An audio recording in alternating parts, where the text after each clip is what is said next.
Press hockey coverage with Jim Biringer.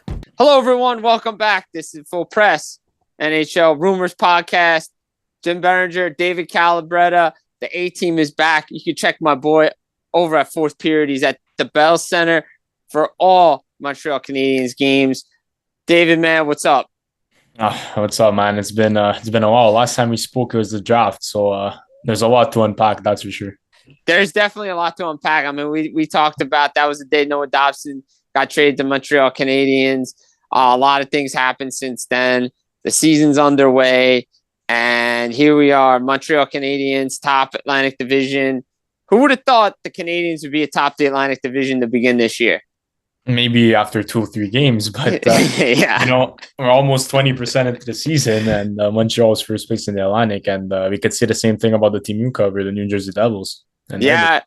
I don't think a lot of people. I know a lot of people expected them to compete for the top of the Metro Division. I just think a lot of people figured Carolina, would just not run away with it, but they would be the odds-on favorite to win the division. But Devils are getting off. Nice little start at home, 7-1. Montreal's got a nice record. I believe was it 5-1-1 at the Bell Center now. So both of our teams that we cover are playing well, and they played against each other. They played a fantastic game last week against each other. I thought it was one of the best hockey games I've watched in a while. Just action packed, and both teams don't quit. And look at Montreal, right, and just everything that's coming together, right, for what this team has done. I mean, obviously, Zachary Bolduc's worked out so well. And look, I'll say this. I was saying it on the internet and on the Twitter the other night. Kirby Dach looks like a guy that's playing with some confidence right now. No, for sure. I mean, I think for him, the most important thing this season was being healthy, and to try. And obviously, we're only 15 games in the season, but to try and play a full 82.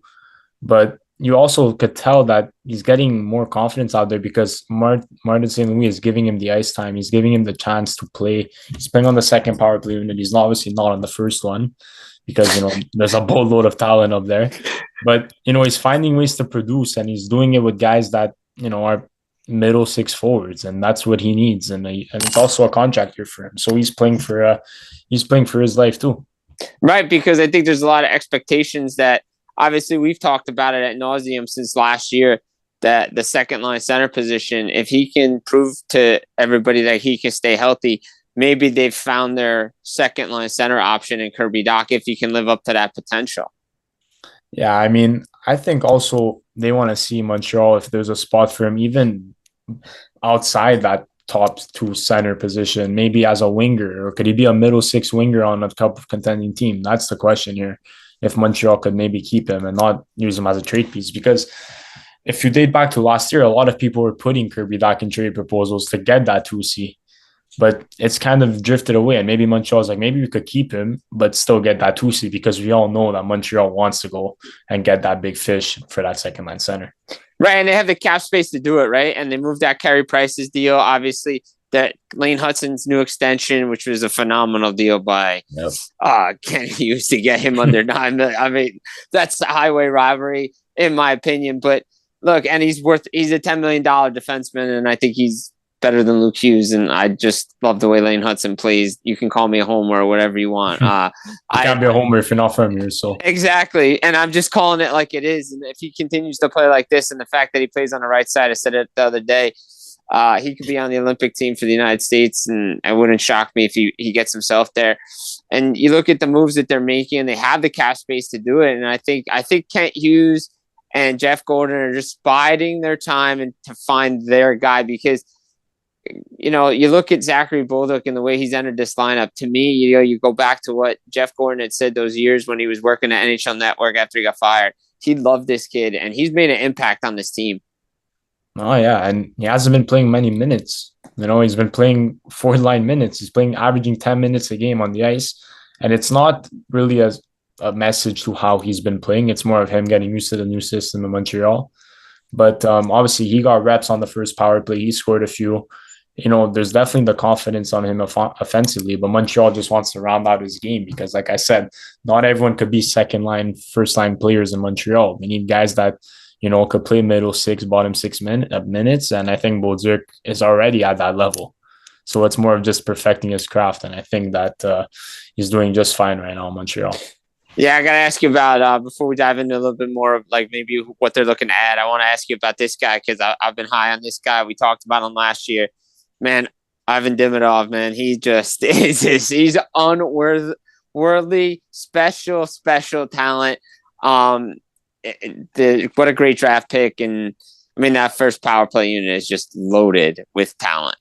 Well, I mean, I'm sure you've watched him live. He brings a product on the ice. You know, he's gonna sell tickets. He's gonna bring and win games, and you've seen it already. He's brought Montreal back to a tie game 2 times already this season, and it's not a coincidence. The way he dominates the offensive zone, the way he moves, the way he shifts, people haven't caught up to him, and it reminds me of Hudson last year when he was doing those moves. This year, he's getting caught up a bit more, Lane Hudson. I don't know if you realized. Yeah. Players are catching up to his game, but Demidov just moves different, man. And when I'm in that press box and everyone's shaking their heads just every time he does a move, and you have to keep your composure because you're in the press box, but it's so hard when you're watching a guy like Ivan Demidov, and it's only going to get better. Yeah, well, I mean, like we got Cole Caulfield scoring overtime winners left and right. And obviously him and Suzuki are just been two of the best players since Four Nations last year. And I think like if it was me and I'm Jeff Gordon and Kent Hughes, I'm probably, first of all, I'm extending Mike Matheson as soon as I can because I think that's a guy you're going to need going forward if you want to be a consistent playoff team. I want to get your thoughts on that, but that's my opinion. And I think you do it a team-friendly deal and the right deal, he'll stay, and I think he wants to stay. But 2, I think they're looking for depth, not only at the 2C, but I think just everywhere because I know they have guys coming up from Laval, but I always think they want to round up, like you said before, that middle bottom 6. Well, yeah, I think now obviously Liney's injured for a while. They have Joe Veleno as their 12th forward and their 13 forwards pretty much up in the air and between Laval Rocket players you could pick and choose. Owen Beck, Joshua Roy, Florian Jackai. Those are guys that probably could get a few games. But if you're looking at really staying on the top of the division, you need real NHLers that could play now. And obviously, it's not really in the philosophy of Kent Hughes and Gordon in the sense that they don't want to limit rookies and, not make them play. But at this stage, you already see it. Montreal calls up Mark Delgaiso a lot to be the 7th defenseman when there's Adam Engstrom and David Reinbacher in the minors. But that's not a coincidence. They want them to play and develop and get better before they're ready for the NHL. So I do think Montreal is looking up front, obviously second line center, but like we've been talking about for the last few months, everyone wants a second line center here. Mm-hmm. And it's just a matter of who's going to give up more and who's available because right now no one's available. It's all just chatter. We're going to dive into Calgary later, but Nazem Kadri is not out there right now. Mm-mm. It's just speculation. And there is interest in Kadri from a lot of teams, but he's not out there. Sidney Crosby was a fever dream this summer, but look at Pittsburgh how they're playing. It's not going to happen. And Jordan Kyrie's got a full no trade clause that, and I think that Montreal Canadiens probably, we had talked about it around the draft, they probably were sniffing around. But the issue was I don't think the Canadiens wanted to give up guys like Michael Haig and David Reinbacher as part of the trade, considering, they had just given up Mayu for Bolduc. And I think and I don't think, to be honest, I don't think Kyrie's going anywhere. To be honest, I think, again, it's a lot of talk and a lot of threats from Doug Armstrong, the Blues general manager. And I guess that's a great segue into who's available, teams and stuff. And we'll stay with St. Louis because Braden Shen, I mean, again, another connection to Montreal. Pavel Buchnevich, he could be available. Justin Falk's name's out there. Again, last year you heard Holford, Binnington, but as I talked with people last year and I talked to them again, it's just threats. It's just he wants to see what the market is, but he's asking astronomical prices for guys because he knows he doesn't want to move them. It's more of just a message sending thing than anything else. But how many times can that work though for a team? It can't. It can only work so long. I think of just Buffalo and that culture. You don't want to create that culture in St. Louis of just threatening players and making them feel unwanted. And I think Doug Armstrong's going to be busy. He's going to be around the rinks, and there's going to be a lot of speculation because of the St. Louis Blues, but he's also there for the Olympics. So, I think St. Louis, it's a lot of talk right now more than anything. And I think they'd be foolish to trade a 25-year-old Jordan Kyrou who's on a very team-friendly deal if you look at how the salary cap's going in the next few years. But when you look at Braden Shen, that's someone, if you want to get younger and, you're looking at the center market, the deals, the stuff teams are asking for players, what I hear, it's ridiculous. And I think St. Louis could really walk away with a haul if they try and trade Braden Shen. Yeah. I mean, look, same with Ryan O'Reilly, right out of Nashville. I mean, everybody's looking for a center, top line center, but Nashville needs centers, right? Like they need younger players too because they got rid of all their young guys who were flourishing elsewhere. But again, it's a supply and demand market. There's really not a lot of second line centers who are third line centers that could be 2Cs out there because right now everybody's so close. Like you mentioned Kadri in Calgary. I don't think Kadri's going anywhere unless he decides he wants to go somewhere because I think he sees himself as part of the solution there, and so does the team.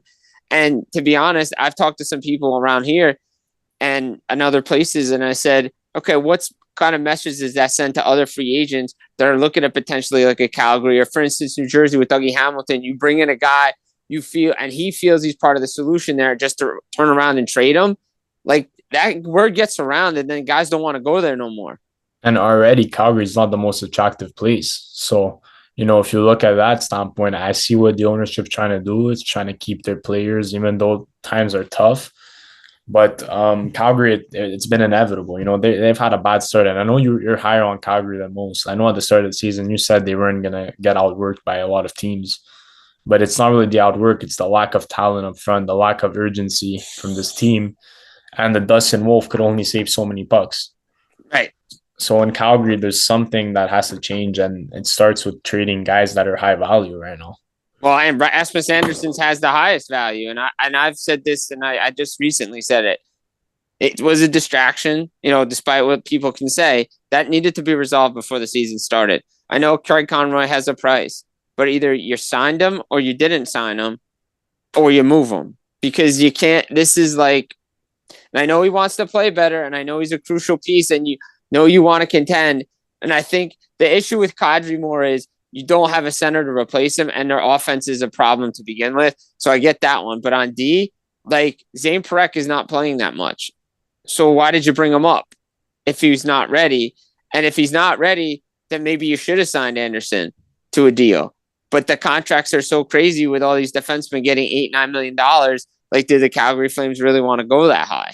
Do they really want to go into his mid-30s with Rasmus Andersson? When Calgary, it's going to be an inevitable rebuild coming. That's the reality. Whether it happens now or in 2 years, the longer they hold this out, the more trouble they're going to have. And, they're last place right now. They're not a good hockey team. And I'm not trying to rip into them, but it's not looking good in Calgary. And it's only going to get worse if you don't take act on it right now. Right. And and like we talk about the center market, right? And the D market, like you look at Florida, like they have decisions to make when it comes to like, especially a guy like Alexander Barkov, who they lost at the beginning of the season. Matthew Tkachuk's out for a little bit. Dmitry Kulikov's down. I've heard some names to throw this one out here. I've heard some replacements for Kulikov could be a Jamie Alexiak out of Seattle, Mario Ferrara, guys like that. I know Chicago's playing well right now, but Matt Grzelcyk can fill a left side D for them to help with Jeff Petrie, former Canadian and Penguin, and like just stabilize there. I know Sabrenko's playing pretty well right now down there, but I think I wouldn't be surprised if Bill Zito makes a decision before the holiday freeze on Barkov and say, if he's not 100% for playoffs, we shut him down, get the $10 million and go get a center like a Ryan O'Reilly type to help us like get to the playoffs. Well, yeah. And I think these guys will waive for Calgary, for Florida. Right? Who doesn't want to play in Florida? Who doesn't want to play in the Stanley Cup winning team? And I think that's another thing in Florida down there. They're having a rocky start to the season, and that's just because of their unlucky injuries they have. You have your two best forwards out.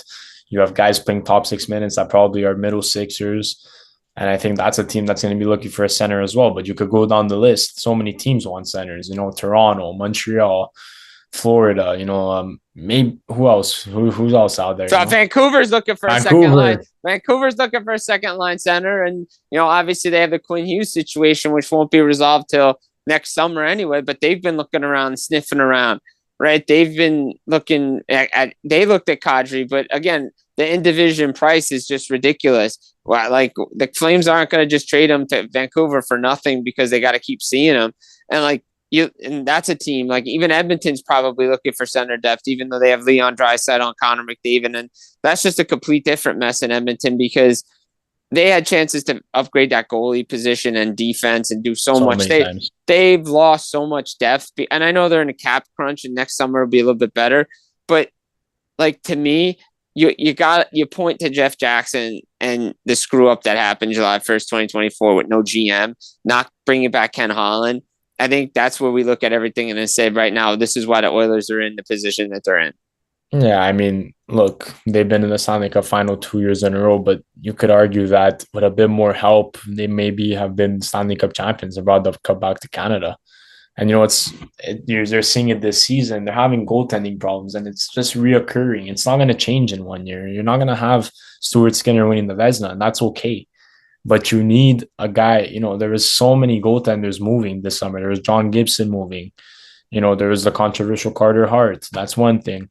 But, you don't want to get into that, but maybe that could have been help and, that could have helped them. But there's so many goalies out there for Edmonton to get and they just haven't acted on it. And then I hear this one about, UC Saros potentially going to Edmonton, but you look at his contract, like Nashville's going to have to eat a lot of money. And there's got to be, again, more money that has to go the other way to make that contract work for the Edmonton Oilers. Like, again, how weak do they want to make this team just to bring in a guy like UC Saros? And that's another thing in Nashville. We're going through a lot of teams right now, but Nashville are trying to trade UC Saros. Are they? If they are, why did they trade Askarov last summer to the San Jose Sharks? Sometimes having good goals is a good problem. And give Saros that 8-year contract extension. Yeah, that's another issue we got in Nashville. Yeah, well, I got one for you because, again, we like to be bold on this program, and I've put it out there on Twitter, and it's starting to feel like there's some traction to it, but again, it's still early in the process. But to me, I would not put it out the possibility of a reunion in Tampa between Steven Stamkos and the Lightning, because we saw what happened with Ryan McDonough. He got traded back to the Tampa Bay Lightning same team, back and forth. But if Nashville retains at least some money on it, it gets Stamkos at the AAV that the Lightning originally wanted to have him at. Yeah, it's more of a question now of the Stamkos wanted to go back there after how it ended. But, you also look at the situation Stamkos is in. Nashville are not going to be competing anytime soon. And that could be enticing to go back home. He's already familiar there. He needs someone who just passing the puck. There's Nikita Kucherov right there. And could you imagine a power play of Stamkos, Gensel, Kucherov, Point, and Hedman?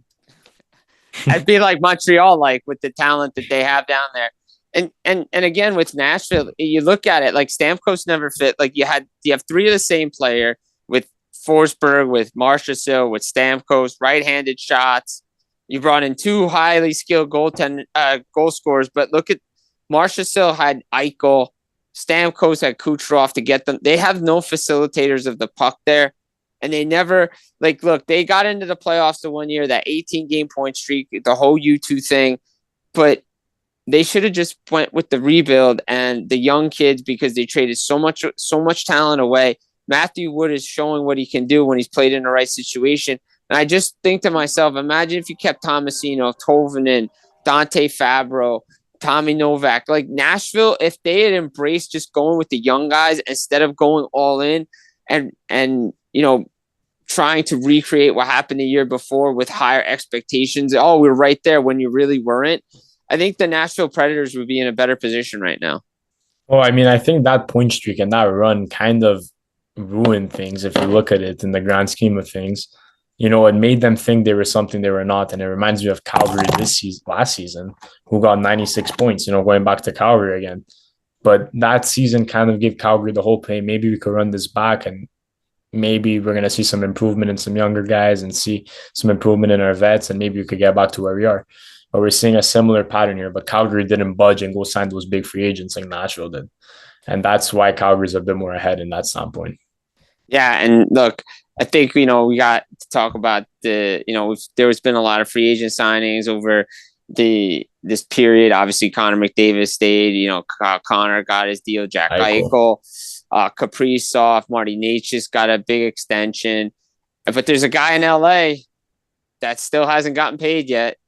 Adrian Kempe continues to just put points up for the Los Angeles Kings. He's in town.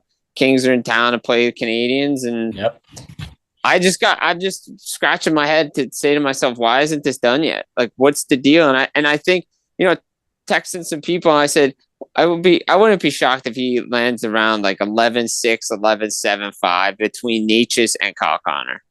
And he deserves that, rightfully so. You're seeing what these guys are getting paid, and Kempe is right in that category with Martin Necas, and maybe not Kyle Connor level, but right under. Yeah. And if you look at LA, that's their star. They're losing Kopitar. They have the money. At this point, I just question is, why are they not meeting on level grounds here? Because I think LA is an attractable enough place to want to stay. It's been home to Kempe his whole career, and I don't think there's any interest in leaving.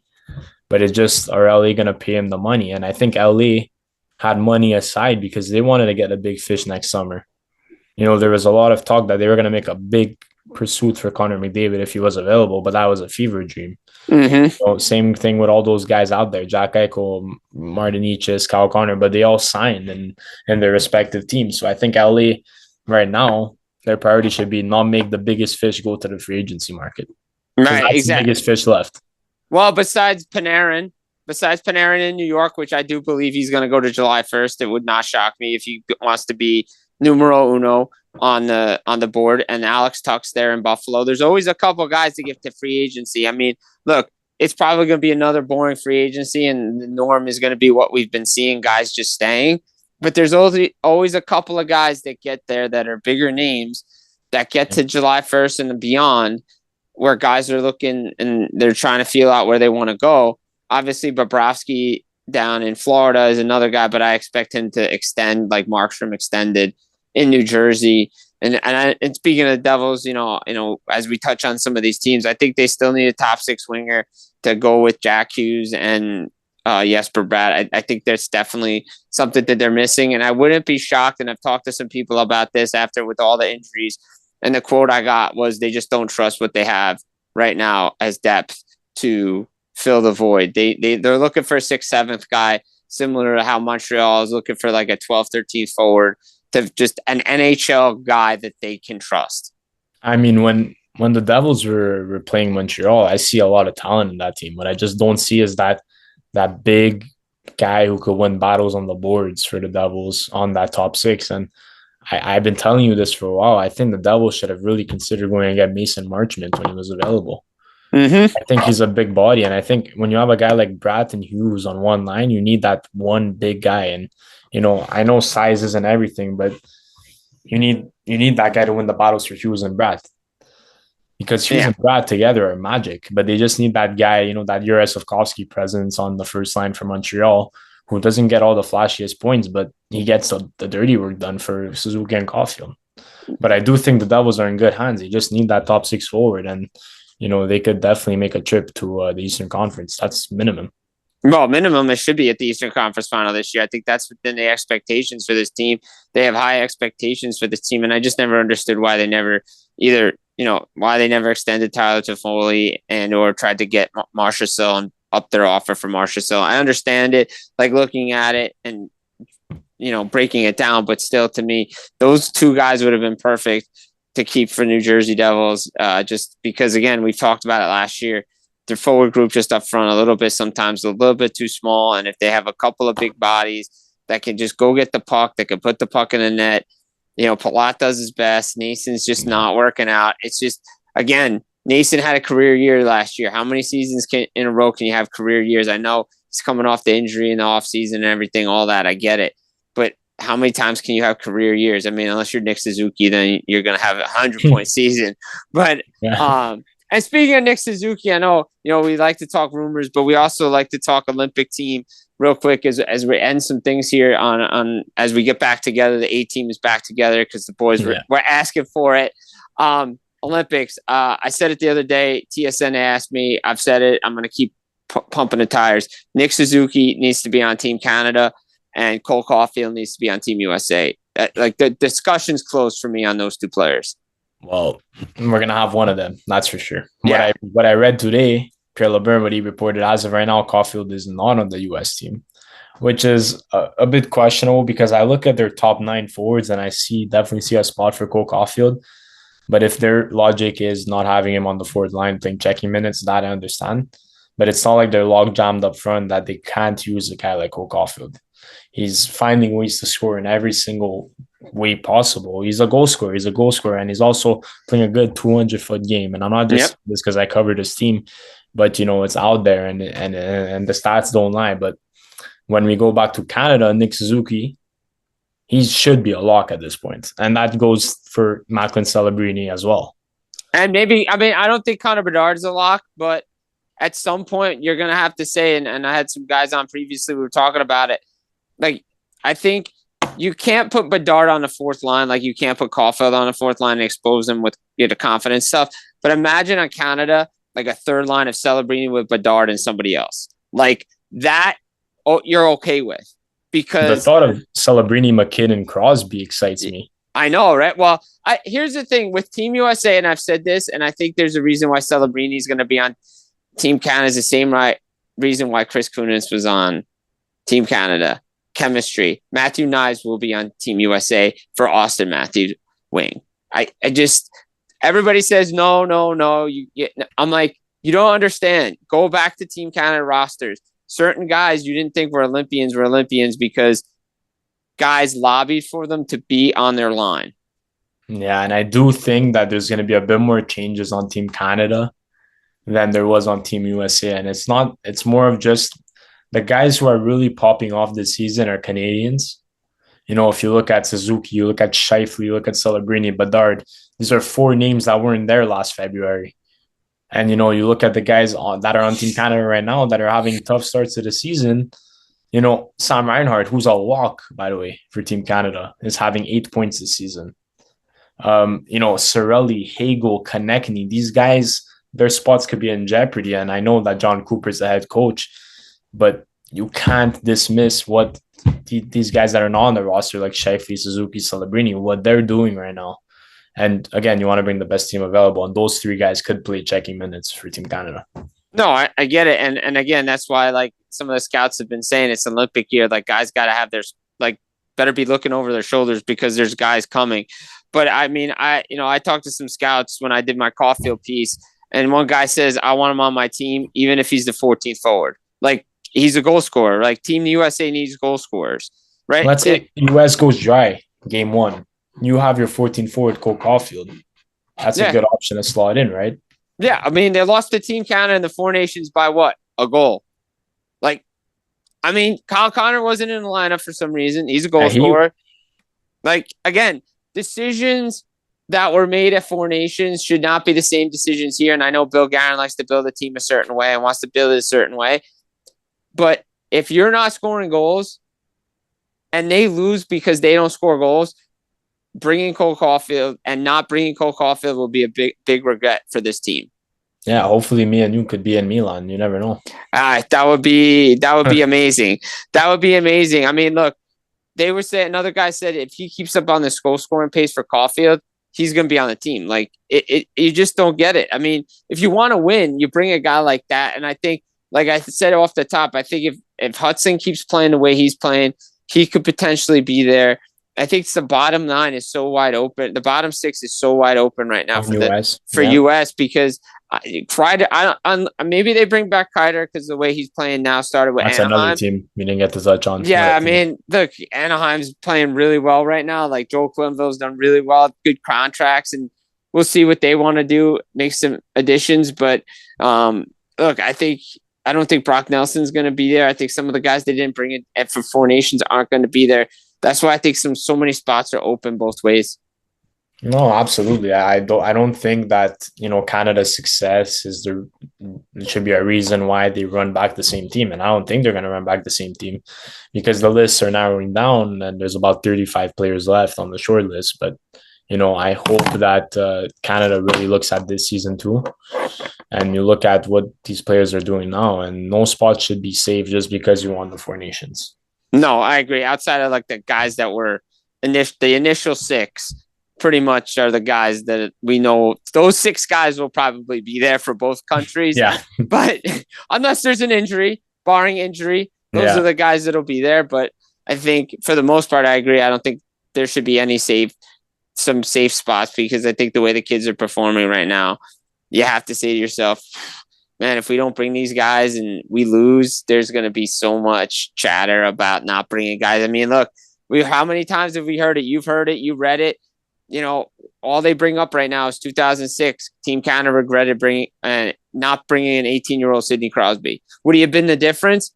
I don't know, but they didn't bring him, and he was one of the best players in the world at that time. So, yeah, we shouldn't go by each year. You go with the best player available, and Macklin Celebrini is definitely a top 10 Canadian forward right now. I would whether agree we with like that. it or not. Yeah, exactly. So, I think I agree with that 100%. You can't go with those boomer ideas. You gotta really go with the best team available. Yeah. I mean, it's going to be great. I mean, look, Kings are in town. Montreal, that's a big homestand for them this week. Devils are hitting the road. Chicago's really impressed. Anaheim's really impressed to start the year. Going to be interesting, because those were some of the teams that maybe teams were looking at making moves, especially Chicago. We're going to see what happens with these teams moving forward, buddy. Yeah, it's been a good start to the NHL season. A lot of competition so far, that's for sure. Yeah, and it's great to see our teams playing really, really well. Absolutely. Guys, full press NHL rumors. We went around a lot. We talked some Olympics as well. We'll be back hopefully sooner rather than later. Yeah. And not as long as a break. But Jim Biringer, David Calabretta, guys, check it out on YouTube. Please subscribe to the channel. It'll be up on Twitter as well later on, right before puck drop. Guys, take care and enjoy.